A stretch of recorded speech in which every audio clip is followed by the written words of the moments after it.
जौनपुर में समाजवादी पार्टी के राष्ट्रीय सचिव सैयद जावेद आबदी ने कहा कि मैनपुर की जीत एक बार फिर साबित कर दिया कि विपक्ष की एकता अगर रही तो 2024 में भाजपा की मोदी सरकार को उखाड़ फेंकने में कोई कसर बाकी नहीं रहेगी। वह जिला पार्टी कार्यालय पर पत्रकारों से वार्ता कर रहे थे और मौलाना जावेद आबदी ने कहा कि आज जिस तरह से बंगाल, बिहार और उत्तर प्रदेश ने पूरी ताकत के साथ भाजपा का सुपड़ा साफ करने का इरादा किया है, उससे यह साबित हो रही है कि 2024 में भाजपा की मोदी सरकार के अब कुछ ही दिन बाकी रह गए हैं। जावेद आबदी ने कहा कि 2027 में अखिलेश यादव के नेतृत्व में समाजवादी पार्टी की सरकार बनने से कोई नहीं रोक सकता, क्योंकि सपा के राष्ट्रीय अध्यक्ष अखिलेश यादव के नेतृत्व में आज पूरा विपक्ष आगे बढ़ रहा है। अपने चाचा शिवपाल यादव की पार्टी में विलय सपा में करवाकर जो सम्मान दिया, उससे भाजपा के पैरों तले जमीन खिसकती हुई नजर आ रही है।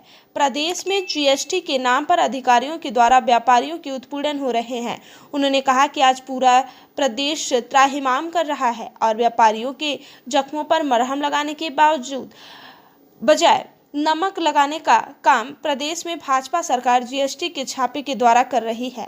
जावेद आबदी ने कहा कि रामपुर उपचुनाव को एक नया तरीका हम लोगों को बताया गया, किस तरीके से हम लोग अपने बूथ को मजबूत करें और लाठी डंडे के दम पर लोकतंत्र पर कब्जा करने वालों को कैसे जवाब दिया जाए, यह हम लोग आने वाले चुनाव में बताएंगे। इसके पूर्व जावेद आबदी का पार्टी कार्यालय पर जिला अध्यक्ष लाल बहादुर यादव ने जोरदार स्वागत किया।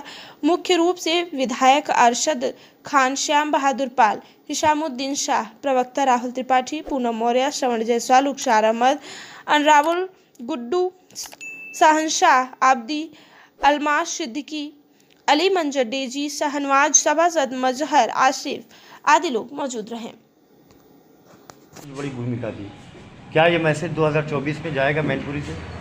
मैं समझता हूं कि जिस तरह से तमाम वर्ग के लोगों ने तमाम धर्म और जाति से ऊपर उठकर मैनपुरी में डिम्पल जी के लिए वोट किया है, समाजवादी पार्टी के लिए वोट किया है, वो एक नई इतिहास लिखा है और 2024 की जो फतह की किताब लिखी जाएगी उसका पहला अध्याय मैनपुरी से शुरू हुआ है। और मैनपुरी से 2024 की जो विपक्ष की एकता है और शक्ति है उसने दिखाई है, ख़ास करके हमारी समाजवादी पार्टी के कार्यकर्ताओं को, नेताओं को मैनपुरी के चुनाव ने एक नई ऊर्जा देने का काम किया है।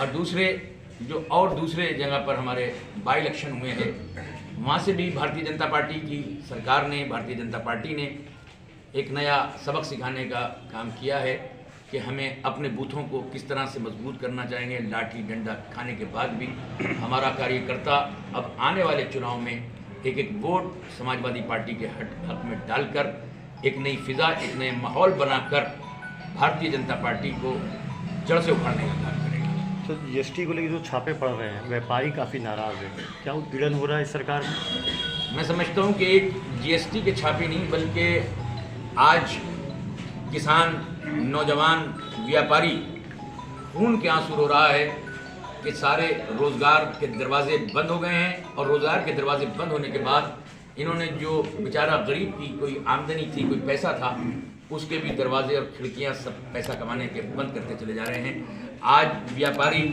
की रातों की नींदें हराम हैं। आज नौजवानों का, बेरोज़गारों का शहरों के चौराहों पे हुजूम इस बात का सबूत है कि भारतीय जनता पार्टी ने वादे करके एक भी वादा पूरा करने का काम नहीं किया। 3 स्टेट बहुत महत्वपूर्ण है, बंगाल, बिहार, उत्तर प्रदेश। ममता बनर्जी, तेजस्वी, अखिलेश, क्या करेंगे मोदी के लिए? मैं समझता हूँ ये 3 स्टेट ही ऐसी स्टेट हैं कि इस 3 स्टेट में जब फतह की आंधी चलेगी तो भारतीय जनता पार्टी का कहीं भी नामो निशान नहीं रहेगा। और ख़ास करके समाजवादी पार्टी और समाजवादी पार्टी के साथ राष्ट्रीय लोकदल का गठबंधन, ये सारे हम मिलकर इस बार एक नया इतिहास रचने का काम करेंगे। और यूं भी सूरज भी अगर एक टाइम के लिए ऊपर उठता है लेकिन फिर डाउन हो जाता है। किसी की एक तरह से बसर हुई ना अनीस, उरूजे महर भी देखा तो दोपहर देखा। सूरज भी दोपहर तक ऊंचा उठता है।